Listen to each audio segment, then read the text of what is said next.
ನಮ್ಮಲ್ಲಿ ಒಂದು ನರಸಿಂಹ ಸಾಲಿಗ್ರಾಮ ಇದ್ದರೆ ಮೊದಲು ತೊಗೊಂಡೋಗಿ ಸ್ವಾಮಿಗಳು ಕೊಟ್ಬಿಡ್ತೀವಿ. ಸ್ವಾಮಿ ನರಸಿಂಹದೇವ್ರ ಸಾಲಿಗ್ರಾಮ ಇತ್ತು ಮನೇಲಿ, ಇಟ್ಕೊಳ್ಬಾರ್ದಂತಲ್ಲ, ಅದಕ್ಕೆ ಮನೆಯಿಂದ ಆಚೆಗೆ ಹಾಕ್ಬಿಟ್ಟು.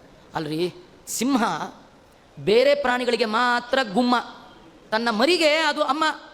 ಮರಿ ಸಿಂಹನನ್ನು ಸಿಂಹ ಅಂತ ಉಪಾಸನೆ ಮಾಡಲ್ಲ, ಏನಂತ ಮಾಡುತ್ತೆ? ಅಮ್ಮ ಅಂತ ಉಪಾಸನೆ ಮಾಡುತ್ತೆ. ಹಾಗಾದರೆ ದೇವರನ್ನು ಯಾರು ಅಮ್ಮ ಅಂತ ಉಪಾಸನೆ ಮಾಡ್ತಾರೆ? ಮಾತೃದೇವೋಭವ, ತಂದೆ ವಿಠ್ಠಲ, ತಾಯಿ ವಿಠ್ಠಲ.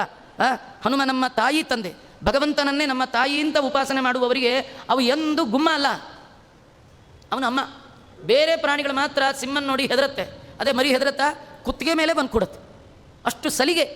ಯಾರು ಭಗವಂತನನ್ನು ಪ್ರೀತಿಯಿಂದ ಒಬ್ಬ ಭಯವೇ ಇಲ್ಲ ಅವರು. ಇವನು ಸಾಲಿಗ್ರಾಮ, ನರಸಿಂಹ ಸಾಲಿಗ್ರಾಮವನ್ನೇ ಅರ್ಚನೆ ಮಾಡ್ತಾ ನಮಗೆಲ್ಲ ಹೇಳ್ತಾನೆ, ದೇವರು ನೋಡಿ ಹೆದರ್ಕೋಬೇಡಿ ಅಂತಾನೆ. ದೈತ್ಯ ಹೇಳ್ತಾರೆ, ಮನೇಲಿ ನರಸಿಂಹ ಸಾಲಿಗ್ರಾಮ ಇದ್ದರೆ ಬಿಡಬೇಡಿ, ಪೂಜೆ ಮಾಡಿರಿ. ಹೋಮ್ವರ್ಕ್ ಮಾಡದೇ ಇರೋ ಹುಡುಗ ಮಾತ್ರ ಹೆದರ್ತಾನೆ, ಹೋಮ್ವರ್ಕ್ ಮಾಡಿರೋನು ಯಾರಿಗೂ ಹೆದರಲ್ಲ, ಮೊದಲೇ ತೋರಿಸ್ತಿರ್ತಾನೆ. ಹಾಗಾದ್ರೆ ನೀವು ಈ ಹೋಮಿನ ವರ್ಕ್ ಮಾಡಿದ್ದೀರಾ, ಪ್ರಾಮಾಣಿಕವಾಗಿದ್ದೀರಾ, ಹೆದರಬೇಡಿ. ಯಾಕೆ ಹೆದರ್ತಿರ್ತೀವಿ ಗೊತ್ತಾ? ದೇವರಿಗೆ ಮಾಡಬಾರ್ದು ಮಾಡಿರ್ತೀವಿ. ಕೆಲವರು ಕದ್ದುಬಿಟ್ಟು ಎಸ್ಕೇಪ್ ಆಗಬೇಕು ಅಂತ ಎಲ್ಲೋ ಬಂದು ಕೂತಿರ್ತಾರೆ, ಪಕ್ಕದಲ್ಲಿ ಕೂತವರೆಲ್ಲ ಪೊಲೀಸ್ ತೋರ್ತಾರ ಕಾಣ್ತಿರ್ತಾರೆ. ಯಾಕೆಂದರೆ ಕದ್ದಿರ್ತಾರೆ.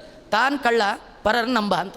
ನೀನು ಕಳ್ಳತನ ಮಾಡಿದ್ದೇ ಇದ್ದರೆ, ಮೋಸ ಮಾಡದೇ ಇದ್ದರೆ, ನಿಜವಾದ ಕರ್ಮವನ್ನು ಮಾಡಿ ನಿಜವಾದದ್ದನ್ನು ಉಂಡದ್ದೇ ಆದರೆ, ಮಾಡಿದ ಕರ್ಮ ಎಲ್ಲ ಭಗವಂತ ನೀನು ಪ್ರೀತನಾಗು ಅಂತ ಅರ್ಪಿಸಿದರೆ, ನಿಮಗೆ ನಾನು ನಂದು ಅಹಂಕಾರ ಮಮಕಾರ ಇಲ್ಲ ಅಂತಾದರೆ ಯಾಕೆ ಹೆದರ್ತೀಯ? ನರಸಿಂಹದೇವರು ನಿನ್ನೇನು ಮಾಡಲ್ಲ.